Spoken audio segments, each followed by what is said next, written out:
Okay, well, we're going to do then an official hello. And so I just want to say hi, everyone. Thank you for joining us for webinar 1 of the RCM PPM series. The webinar today is being recorded and will be posted to our website. So we will also send the recording and slides to all participants at the end of the series. I am Denise Tackett, Quality Consultation Program Specialist with the National Rural Health Resource Center, which is providing this webinar today. Please connect your video feature by selecting the camera icon in the lower left corner of your screen. Your audio is muted by default to avoid background noise and feedback. Please remain muted unless you have a question. So to unmute your line, you can select the microphone icon in the lower left corner of your screen. And if you dialed in, you can press *6 to unmute your line. You can also communicate through the chat box, which is located on the bottom ribbon in the middle of your screen. If you haven't already, please take a moment to type your name, title, and organization in the chat box so we know who is joining today.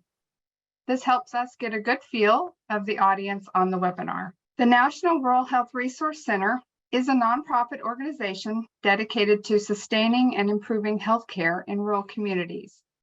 The center is the nation's leading technical assistance and knowledge center in rural health. The center has served rural hospitals, clinics, and other providers nationwide for over 25 years. We've also partnered with the Federal Office of Rural Health Policy for nearly 25 years and have collaborated with Delta Regional Authority for nearly 15 years, assisting rural providers and communities with healthcare needs. The Delta Region Community Health Systems Development Program is funded by the Federal Office of Rural Health Policy in collaboration with the Delta Regional Authority. The center is committed to diversity, equity, inclusion, and anti-racism, and building a culture where difference is valued. To learn more about this commitment, please visit our website. Okay, so we have 3 polling questions. I'm going to move that screen in, that we would like for you to answer before we get started on today's session. So as you read through these, use the confidence rating scale for questions. So confident, somewhat confident, neutral, somewhat unconfident, or unconfident, and we'll give you just a few moments to make your selections. And as soon as we have enough of that completed, we'll go ahead and close the poll, and I'll kind of let you know where we were at for today for this pre-polling questions.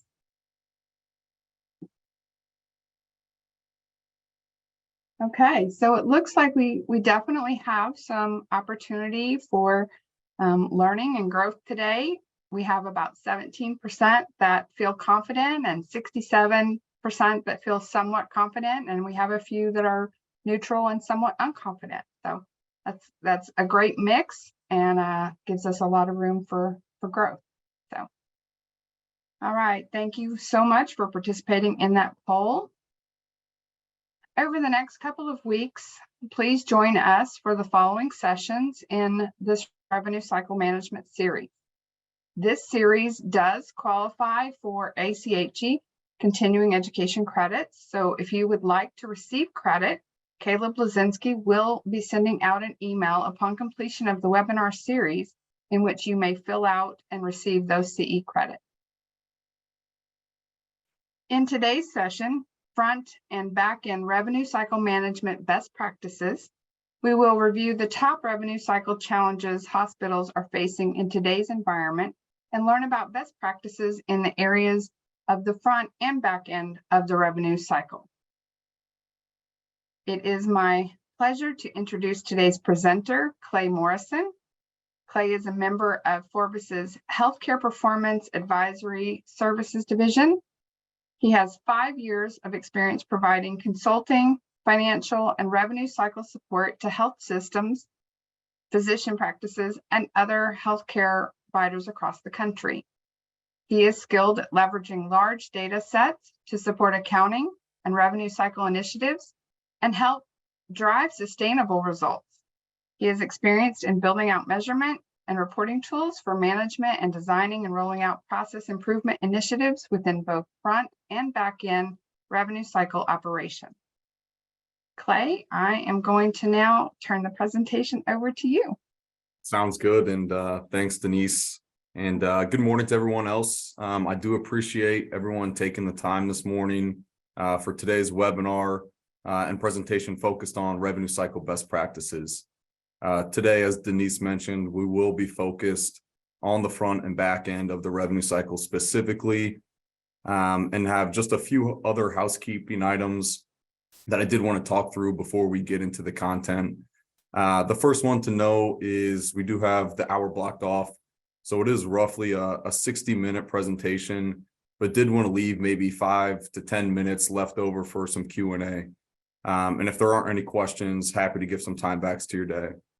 Along that note, if there are questions that come up throughout the presentation, please feel free to enter those into the chat. And I will do my best, and maybe Caleb and Denise, if you could help monitor those questions coming in, we can talk through those towards the end of the presentation. So as I go to the next slide here, we'll first talk through the agenda on introductions. And I do, Denise, I appreciate the introduction you had provided us. Just a few more notes to add there. Then wanted to talk through the learning objectives quickly, and then get into the content of the presentation. So first, starting with revenue cycle challenges and really being able to set the stage and provide some context for what a lot of healthcare leaders and revenue cycle leaders like yourselves are facing today. And then we'll get into both the front end and the back end best practices and how organizations or hospitals can best combat these challenges in today's environment. As far as an introduction, just to reiterate, my name is Clay Morrison. I'm a managing consultant out of our Chicago office, and I am part of our healthcare performance improvement team. However, I do spend most of the time on the front and back end of revenue cycle. A quick note about our firm being Forvis. As many of you know, and maybe for those who don't, Forvis is a rebranded and a recently new firm, which was previously between Legacy BKD and Legacy DHG, where about 6 months ago we underwent a merger, now under the new name of Forvis. So upon that merger, we're now a top 10 accounting firm with your traditional audit and tax practices, but also a consulting and advisory arm, which is where that healthcare performance improvement team sits under. Last slide here in terms of learning objectives. Just wanted to read these off here quickly. The first one, being able to identify common challenges hospital revenue cycle leaders face in today's environment. Number 2, identify best practices for the front end of the revenue cycle functions. And then number 3, identify best practices for the back end of the revenue cycle. And as I'm sure all of you can appreciate, you could probably spend an hour in terms of one of the specific areas, or an hour presentation on one of the specific areas on just the front end of the revenue cycle. So our goal here is to give you actionable and realistic takeaways in terms of what those best practices are for the front and back end. So with that being said, and before we get into the revenue cycle best practices and overall areas for opportunities, we do need to understand and provide some context for what the revenue cycle landscape is today, and what challenges or pain points hospitals are facing. If we take a step back and look from a more global perspective, overall hospital margins have been on the decline really ever since the pandemic, and that can oftentimes stress the importance of having a high-performing revenue cycle. And while challenges have always existed, and these pain points have always existed prior to the pandemic and will continue to exist on going forward, a lot of these pressures have been emphasized by the pandemic and then the recovery period since. So in brainstorming for this presentation, we wanted to come up with a few different common themes of what we've heard in talking with clients and hospitals across the country, and we've listed those here. So I'll first start with revenue cycle metrics being off track. That may or may not be common to your organization, but that's looking at your KPIs and metrics and really seeing those start to trend in the wrong direction and never being able to recover back to those pre-pandemic levels or that historical baseline. There's been labor shortages and staffing turnover, and that's resulted in increased fees and expenses, as well as the need for additional resources for that staff training and education.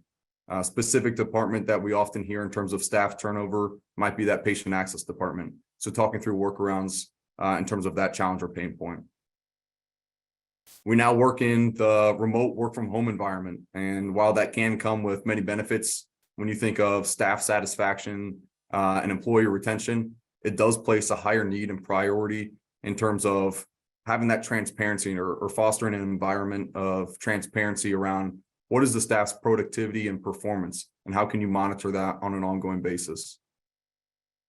There's also been government funding that's been cut off, specifically when you think about the CARES Act, and a lot of that funding is no longer available to provide that cushion in terms of working through a lot of the challenges that have been onset from the pandemic. And then the last two, when we think of overall volumes, again, sluggish to return, and then we think of increased denials and margin compression. Similar to hospitals, the payers have had to deal with the pandemic as well, and that recovery period since. And what's that translated to is oftentimes an increase in denials, which at the end of the day results in revenue leakage or lost dollars for the organization. So want to just provide a high level background in terms of some of the challenges that you all may be working through today. There could be other ones that you could add to this dashboard here, but I wanted to really set the stage in terms of what can we do next. So in order to really understand what revenue cycles can do, revenue cycle leaders can do, the first step is to understand and evaluate the overall health of the revenue cycle. And there's several different indicators that we have listed here that can help really assess and compare the health of a revenue cycle and whether or not it's performing or underperforming up to expectations. So when we think of the first one in terms of key performance indicators, how does your current metrics compare to trend and historical or industry benchmarks? You have your patient net revenue. And when you analyze that, is there consistency month over month, or are you experiencing swings? Or 1 month you may be favorable, and then the next month it may be unfavorable. And can you explain those variances month over month? Not only comparing actual to actual, but also being able to compare actual to budget. And how does that compare from your annual budget expectations? Another key one is when we think of relationships.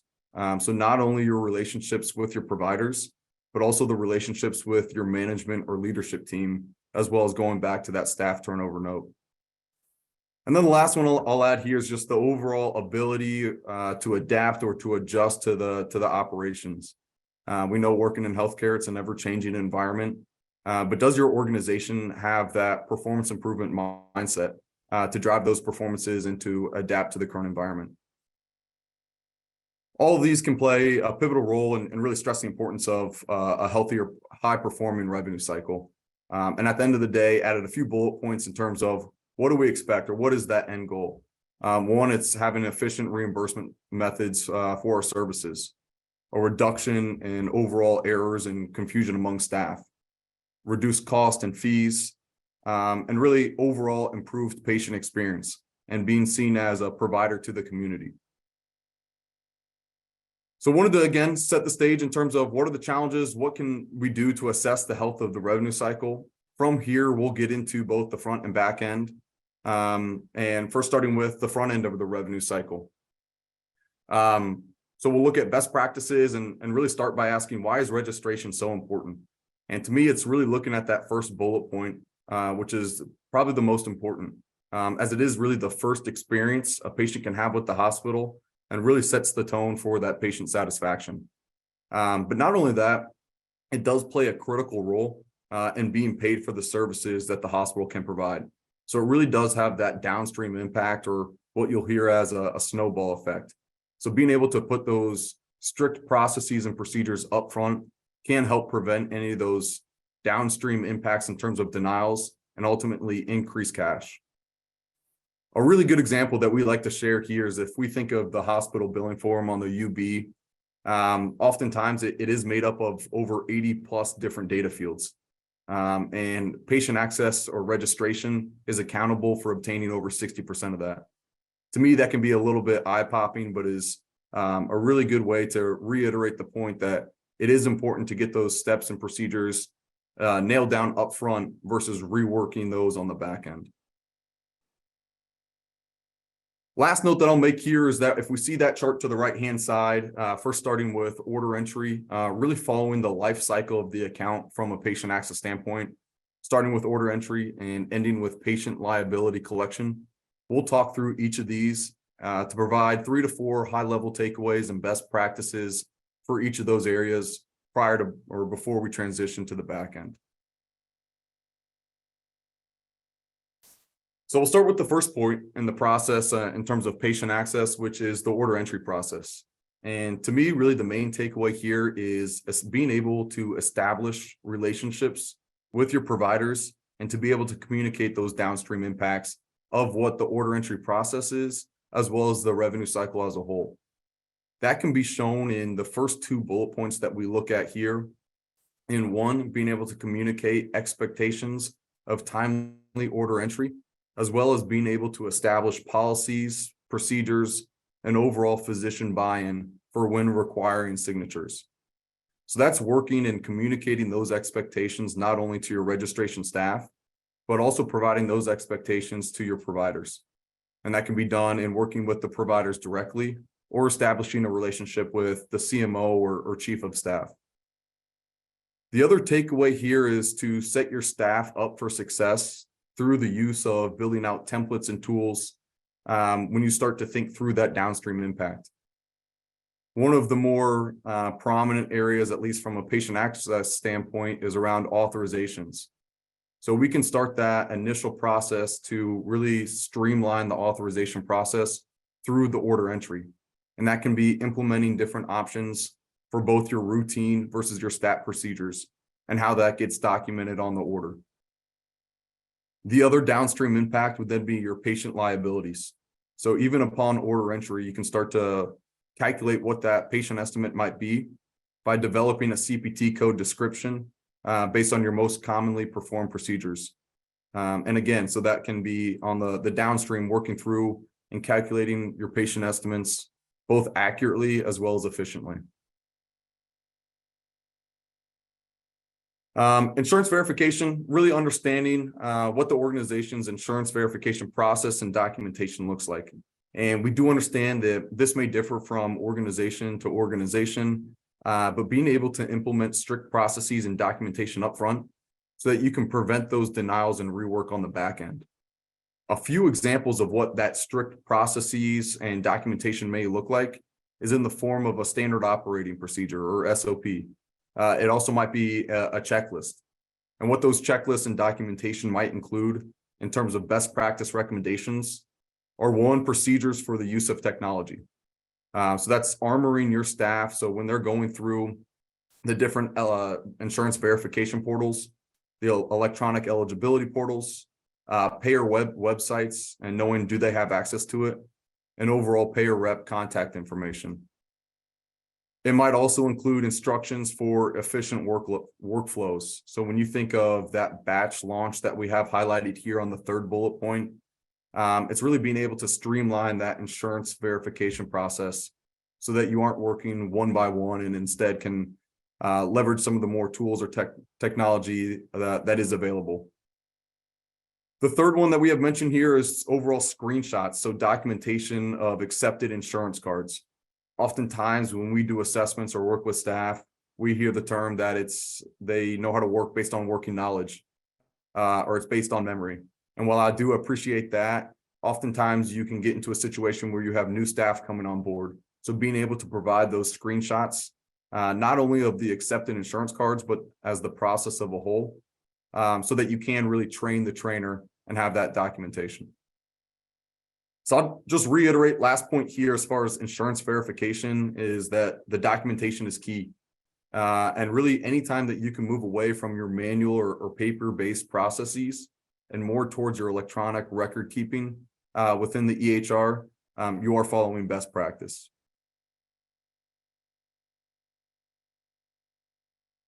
As far as authorization management, oftentimes this is the part of the patient access that does get the most attention, and that is because it can result in your fatal denials. So that would be denials that you can't retro off, can't appeal, or can't rebill. And ultimately, the account gets adjudicated or written off. However, there are best practices and tools in place that can help mitigate a lot of those authorization denials.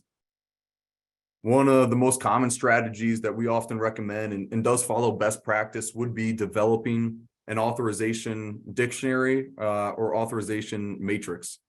So being able to move towards that exception-based workflow, and then also having a dedicated staff to verify the authorization and not just relying on the clinics or providers to know when or if an authorization is needed.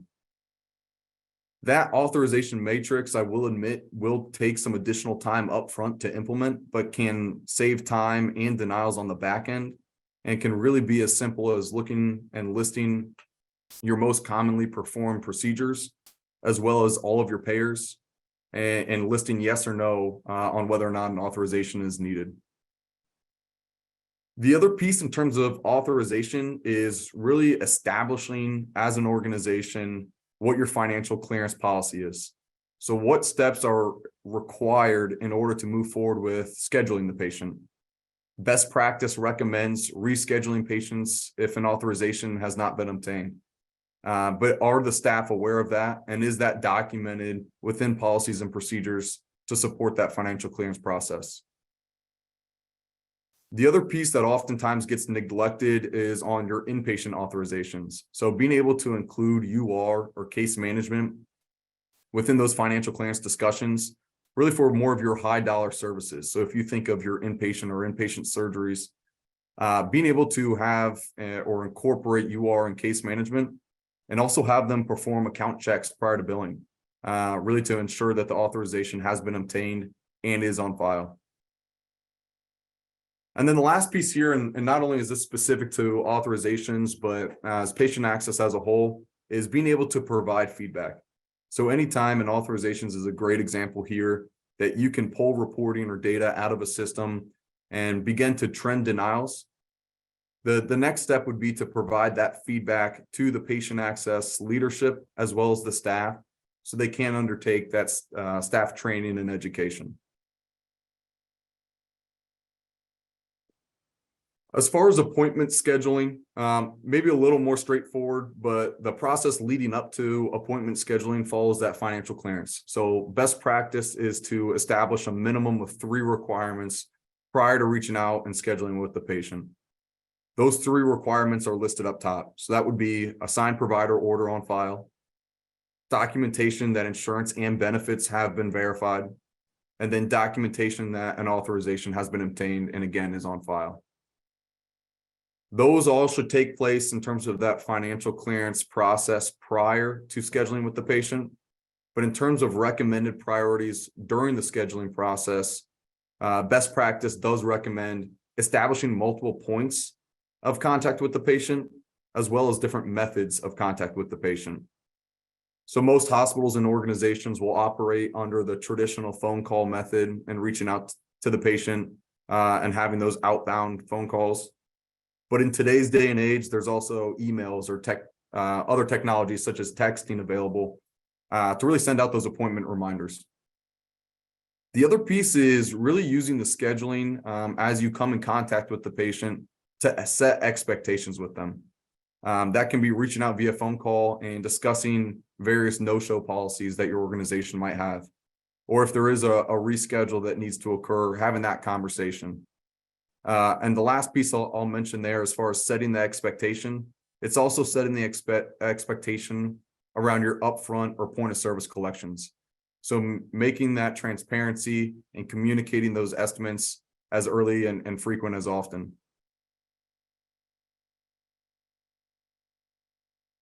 I'll move forward to the next slide here, working through pre-registration, and we do realize that pre-registration may not be possible for all services. So when you think of your walk-ins, your labs, and so on, that may not be possible. But the main goal of pre-registration should be to ensure that all patients are financially cleared prior to the scheduled service. So this would really go in tandem with that appointment scheduling. And best practice does recommend 95% or greater of eligible patients being pre-registered.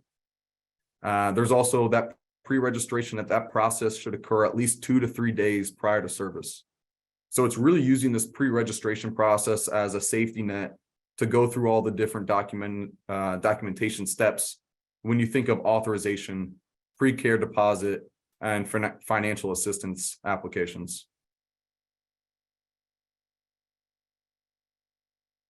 As far as medical necessity screening best practices, this is a smaller piece of a larger pie.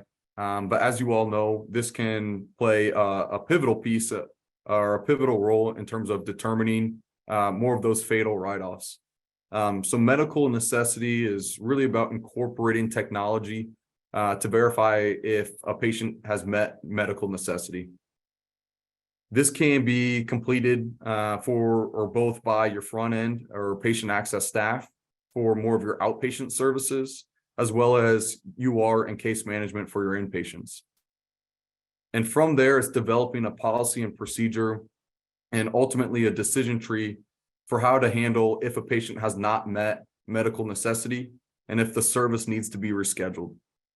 Or if you did carry through and the patient had its services scheduled and you need to appeal, assigning ownership and a point of contact within your UR and case management team to formally appeal those.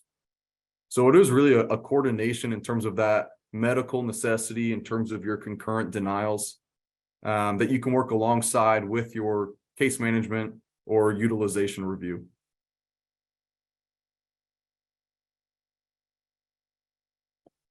Registration on the last two steps here. So if we talk through registration and really the check-in process, registration serves as the final check along the patient life cycle to document and communicate any additional information.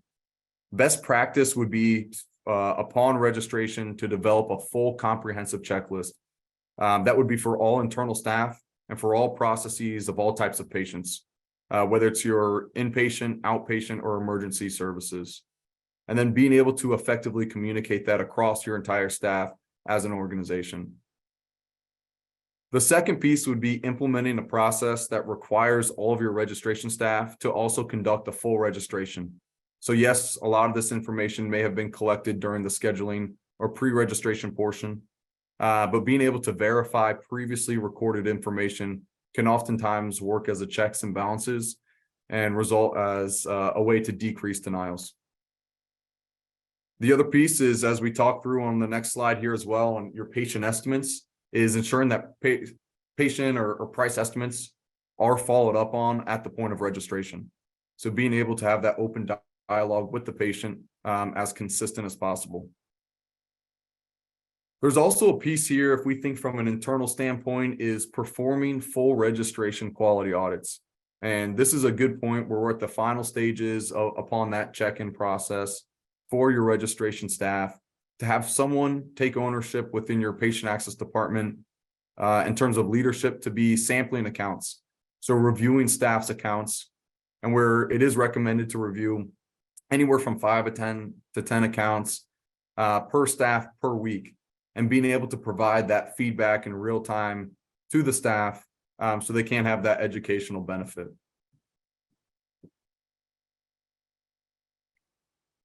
The last slide here, when we talk about patient liability and collection best practices, we oftentimes think of developing that patient liability strategy into two different parts of the equation. The first piece is on your pre-service, so your point of service collections, and then your post-service. And we'll talk about the post-service and that self-pay AR follow-up later in the presentation. But here it's really the focus on what is the pre-service, or what are those point of service collections efforts, and how is that transpiring within your organization? To start that conversation, it really starts with setting an organizational expectation that patient estimates will not only, one, be calculated, but two, be communicated to the patient, and then three, be collected. And so what that might look like, as we often know that in smaller or rural communities, it can be very difficult to have those conversations in terms of asking for money. So being able to provide your staff with training and education, and the last piece in terms of providing them with scripting to have those difficult conversations. And that scripting can really be as easy of changing some wording from how would you like to pay versus are you able to pay? So just changing that dialogue and again, being transparent and open with the patient. The other piece that's recommended in terms of as an organizational expectation is taking inventory or assessing your current financing options. So what is available to the patient? Are those payment plans, minimum deposits? Are there self-pay discounts? What can you put in place as an organization to make it easier on the patient to get those collections from them? And then the last one that we'll continue to reiterate throughout the presentation is develop that reporting and be able to monitor those collections. You can start looking at it from a staff level or a department level, but see where you are having success in terms of your point of service collections or where there may be areas for overall improvement. But not only can this just be used for areas or identifying areas for improvement or opportunity, but it should also be used to celebrate the wins. And we often say or recommend in terms of best practice, incentivize the staff, create that competitive environment so they are reaching out to the patients and collecting those copays. And that incentive doesn't always have to be monetary. It can be something as simple as a pizza party on Friday or whatever it may be, but really fostering that competitive environment and carrying through those point of service collections. So on the last slide here, and I do want to do a quick time check. We're about 11:30. I did want to talk through just a few of the metrics that we typically look at that can help really assess the overall health of the patient access in terms of the revenue cycle. If we look at the first two, it's really two different ways to view how is your health in terms of your overall point of service collections. So the first one might be looking at your point of service collections, as a point or as a percent of your self-pay payments. Another way to look at it is to look at your point of service collections as a percent of net revenue, really leveraging whatever data is available out of the current systems and putting into some sort of patient access dashboard so that this can be monitored on an ongoing basis. A few of the other metrics that we have highlighted here is when we talk about insurance verification. So what do we often hear in terms of additional documentation needed or incorrect insurance obtained from a denials perspective? This can go back to insurance verification. And an important piece or note to make there is not only are we looking at the insurance verification rate, but also performing that in tandem with those quality audits. You have your no appointment, no-show rates. A good example there is when we talk through the different technology options available. So whether are you following up with your patients via email, traditional phone calls, or texting. And then the last two are pre-authorization and pre-registration rates. And what we would recommend in terms of following best practice is really allowing your organization to adapt to changes and to build out KPIs and metrics that are reflective of your organization. So there could be several other metrics that you all might want to look at and could be more important to your organization, but did want to leave a frame or point of reference to go back to. So as we transition to the back end of the revenue cycle or the business office, really the focus here is going to be more actionable takeaways and quantitative measures for best practices. The front end is oftentimes seen as more process focused, and we did include a few different additional takeaways from the back end or business office. So again, just to set the stage, we'll ask the same question. Why is the business office so important? And as we have noted here, it is oftentimes a constant uphill battle between the hospital and payers. We mentioned at the beginning, a lot of those payers going through the pandemic and trying to make money just like any other organization. So it can oftentimes translate to increased denials. It's also an ever-changing environment where one day may not be the same as the next. And that's especially true for any folks who have worked in other industries outside of healthcare. But really at the end of the day, it's the revenue cycle that's responsible for carrying out the functions for reimbursement. So when you think through your billing processes, sending out claims, invoices, and then overall following up and working with the payers for those collections, that's all performed in the business office or the back end. And then last note we have here is that at the end of the day, it can result in missed revenue opportunities and ultimately impact the bottom line. So very similar to patient access, where we had the life cycle of the patient account, we do have the chart, a simplified chart that is off to the far right, where we'll talk through each of these. So we have the billing and claim submission, what are best practices within that area, insurance follow-up, self-pay follow-up, and then denials management. From there, we can pause and see if there's any questions, and we'll go from there. So if we first start with billing and claim submission, as a good background and really an interesting fact to me is 12% of claim denials result in, 12% of claim charges submitted result in an initial denial. So what does that really mean? It means that most of these denials can be caught upfront during the initial billing process to prevent that rework and payer interference on the back end. So that's working it through the claim scrubber and the initial claim submission.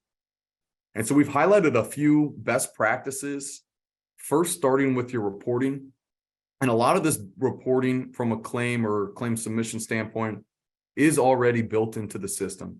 It's inherently in there. It's just the process of working with that system or that vendor in terms of pulling out and generating that data for what's applicable to your organization. What we do have here is being able to continuously monitor billing and claim submission metrics and trends for key drivers of unbilled AR. What we would recommend in terms of best practice is on a monthly basis, being able to review your top 10 claim edits and how is that interfering or interacting with your billing team. But reporting can only go so far. And so the next step in terms of best practice that's listed is analysis. And performing that root cause analysis of your entire population of unbilled AR. Oftentimes, common themes from what we hear are accounts might be in the claim scrubber, so they've hit a claim edit and haven't been able to been billed to the payer. That just goes back to the claim edits we had talked through. Or maybe accounts are being routed back to the HIM department and coding, and they're waiting on medical records, or there's missing documentation. Until you can perform that root cause analysis, you really don't know the underlying problem or issue. The third one that we have listed here is reviewing your custom claim edits. So oftentimes organizations will place custom edits, and for good reason, to prevent claims from going out the door. But going back to that point and reviewing your top 10 claim edits, also look for what we call false positives. And what those false positives are claim edits that are custom claim edits that may have been implemented 2-3 years ago, and they're not applicable to the current operations. And so they're inappropriately being flagged and resulting in an increase in your unbilled AR. So being able to review that monthly, at least quarterly, to review and understand what those claim edits are. And then the last one, you'll hear it through the denials again, but this is to be open up those lines of communication. So provide that training, provide that education, open up those avenues of communication to the owning area or owning department. So if you start to look at your unbilled AR, how can you drive that back to patient access, for example? Or how can you open that relationship with your HIM or coding department to really understand what is the underlying root cause issue or challenge?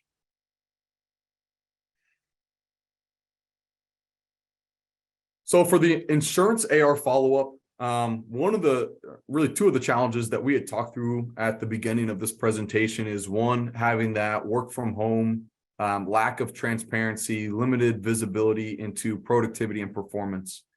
Oftentimes that goes hand in hand with the second challenge that we had mentioned in terms of your revenue cycle metrics are all off track.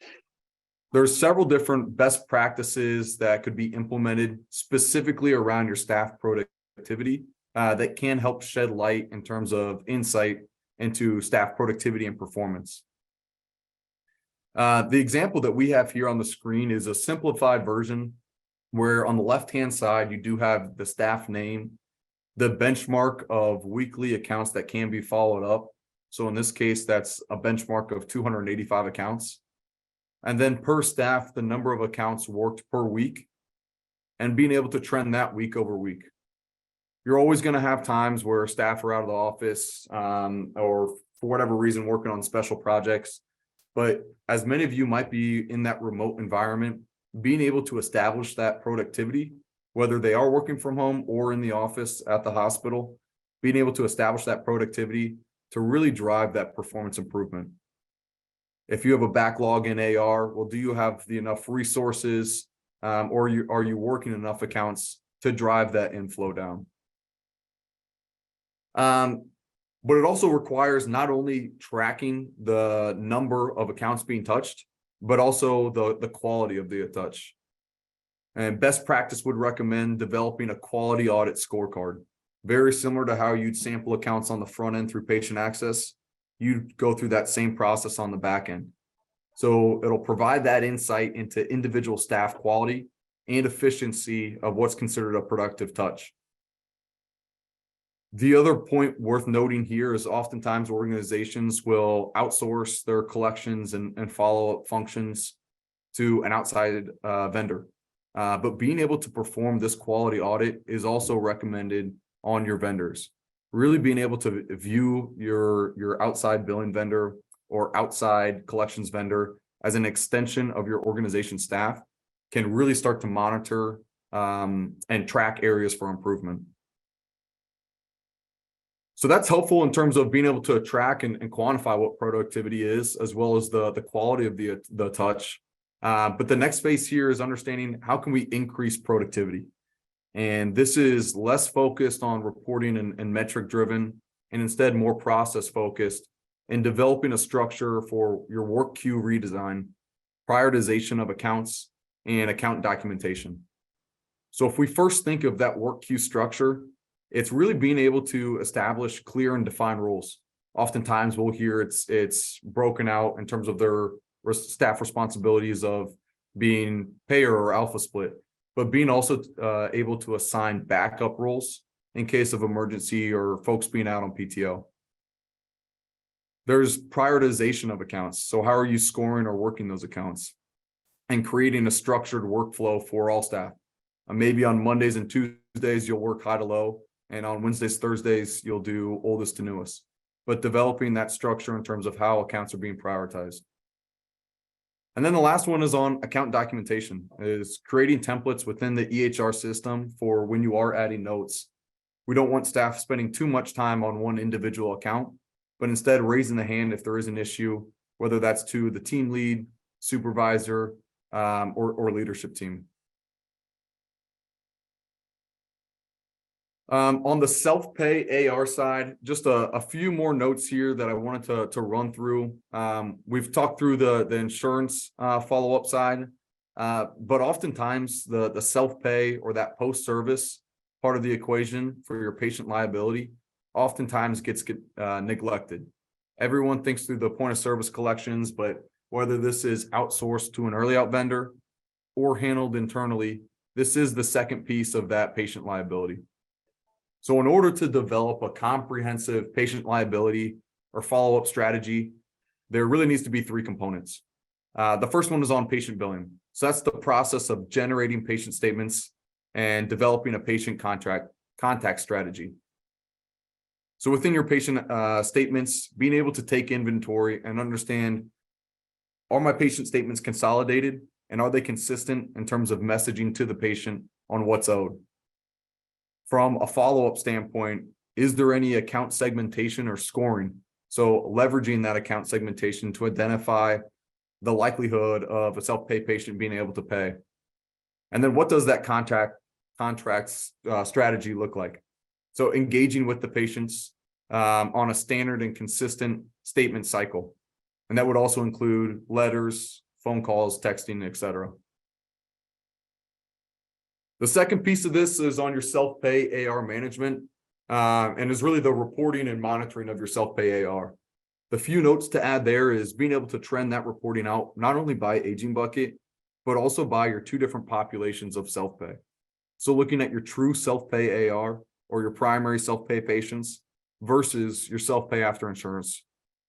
And whether that reporting is done through a vendor or internal, being able to monitor your cash collections from those two different populations. The last one is on bad debt management. And this is a high level overarching management component in terms of that post-service patient liability strategy. But it's really understanding what drives bad debt. So we really have analysis being number one, trending your bad debt write-offs, doing that root cause or performance analysis, and understanding the bigger picture of what those back-end post-service strategies, what is their success rate. The other recommendation in terms of best practices would be going through that coverage discovery.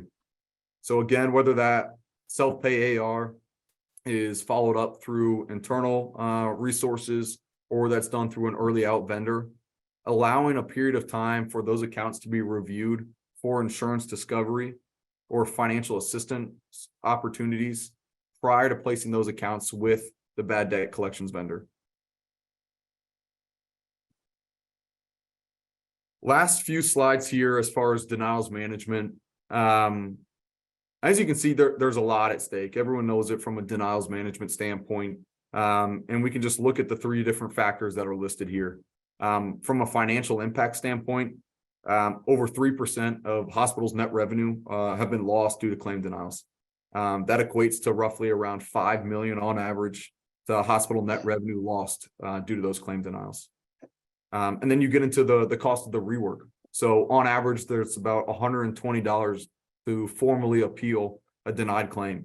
And then you start to think of that dollar amount multiplied by the number of claims staff are working, and that number starts to add up. And that doesn't go to say there's also increased labor cost, and that doesn't mention the collection fee vendors as well, or the collection vendor fees as well. And ultimately, at the end of the day, it does reduce the speed or time for payment and the AR resolution. The last piece in terms of denial management and what's at stake is we talked about that patient satisfaction on the front end, but it's also a component on the back end. Those denials can result in unexpected patient balances, patient liabilities, and result in frustration for the patients. And it can also delay patient care or delay the statements being received. So what can you do from a best practice standpoint? We added a few different metrics here or processes that you can really start to take the initiative from having a reactive denials program or strategy to being proactive and looking long-term to mitigate those denials. And what that looks like is using the data that's already available to you, whether that's your insurance denial data, but also being able to incorporate claims data as well as the remits to trend and implement focus areas. Then going on and taking the next step in terms of measuring your denials. So creating and establishing that revenue cycle dashboard specific to the back end of the revenue cycle. That should include not only your summary information that you can provide to leadership and executives, but also the board of directors, and then account level information for when you review that with your team and staff. That measure of denials prevention can also take it to the next step in terms of how you incorporate that in your revenue cycle meetings and being able to include added level of information. So there's denial categories that can be pulled off the 835 or remit. There's procedure categories on where those denials exist or different provider types. But ultimately, we want to use this data to, one, analyze, and two, measure how to determine the key focus areas for that performance improvement and what those denial initiatives are. Another helpful best practice is, if we think of that third bullet point, is being able to estimate the annual impact specific to denial prevention initiatives. And the way that can be done is if you look at overall denial write-offs as a % of net revenue, and you understand that you're over benchmark by 1%. We can start to quantify what that net revenue percentage is to understand what the dollars is at stake. One that can really help in terms of getting that team or staff buy-in for addressing the issue. But it can also start to celebrate those incremental wins. The last one note that we have here is on those developing monthly denial steering committees. I'm sure everyone here is probably not a fan of adding another meeting to their calendar or to their agenda, but we do recommend, in terms of best practice, developing that denial steering committee. And that would be a monthly denial steering committee that'll incorporate all different stakeholders. So that'll include patient access, HIM and coding, business office leaders, as well as an analyst to help with the data and reconciliation prior to those meetings. We do have a few metrics, and I know this PowerPoint will be sent out to the group here, but I do want to go to the next slide. Very similar on the patient access. How can you assess the overall health of your back end or business office? Here are a few metrics that would follow that best practice recommendation. And if we first start with your DNFB days, so that's really being able to track your unbilled AR. And from a billing perspective, are you efficiently and effectively getting those claims out the door? That can also be said for your clean claim rate, where the benchmark is just over 84%. And are those claims being caught from an error perspective in the claim scrubber? Days in AR, are there specific aging buckets when you start to break that down that are driving those high days in AR? Is it sitting within a specific aging bucket? Is it sitting with a vendor? Specific staff that might need some training or additional help to start work those accounts? And then the last two are just as far as your write-offs. When you look at your denial write-offs, so what is the net impact of those denials that are being written off? And when we start to break that down, are you able to get down to that transaction code level to say, yes, this is an authorization denial write-off versus a contractual write-off, or versus a timely filing write-off? And then the last one we mentioned is on bad debt, really being able to understand your full patient liability strategy, and are you collecting from your self-pay patients? So I know there's a ton of content that we had just covered here. Again, I do really appreciate everyone being able to join. I do see some familiar names and faces on the invite here. So one, it's been a pleasure. It's nice to meet with everyone. Hopefully there are some actionable items here and takeaways that you can use throughout your revenue cycle or your organization. At that point, I will pause there, see if there's any questions, or I might turn it back to the center, Denise, if there's any questions from your end, but can open it up. Okay, thank you, Clay. We really appreciate you, your time and leadership today. And before we conclude, we do want to take a moment to gauge how everyone's feeling about today's webinar. So like before, we're going to do a poll, and I'm just gonna move that over there. So you're going to use the same confidence rating scale for questions: confident, somewhat confident, neutral, somewhat unconfident, or unconfident. And then we'll just give everybody a few moments to go ahead and submit their responses. And in just a few moments, Caleb will close the poll, and then we will let you know kind of what the outcome was. As soon as we get that, I will. Okay, so now we have risen to 52% answering with confident and 43% somewhat confident. So we have made a lot of gains on that. That's excellent. Gosh,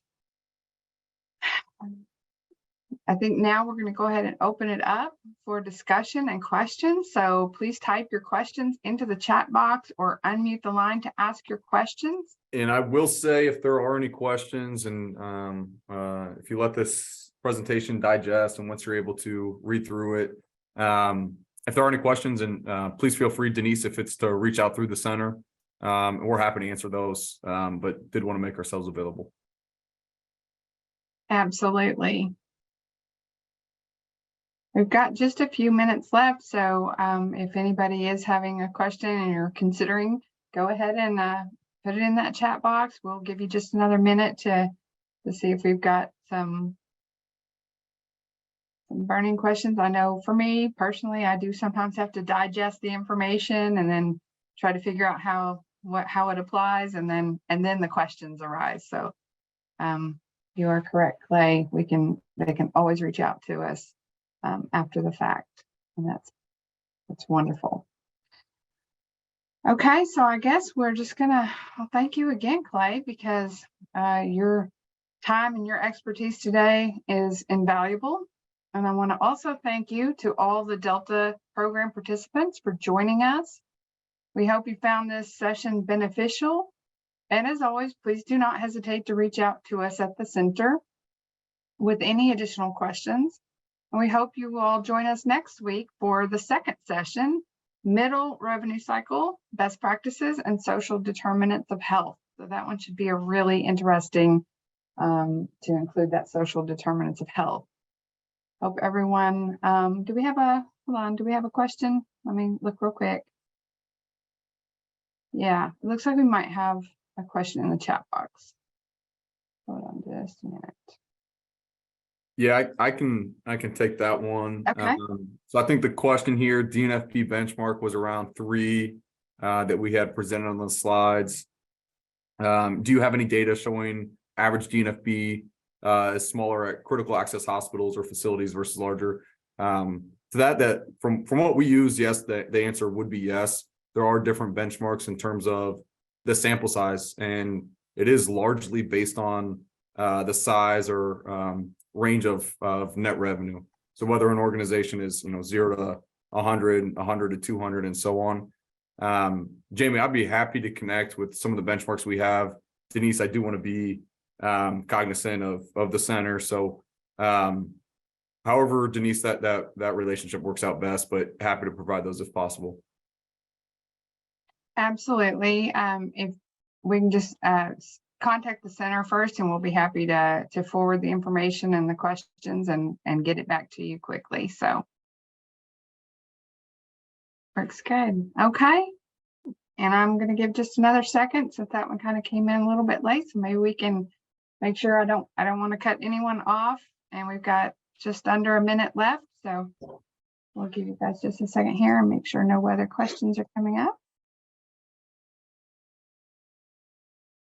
All right, and I am not seeing anything, so I'm just gonna go ahead and we'll adjourn for today. I hope everyone has a great day, and we'll see you next time. Thanks, everyone. Nice meeting you all. Thank you all.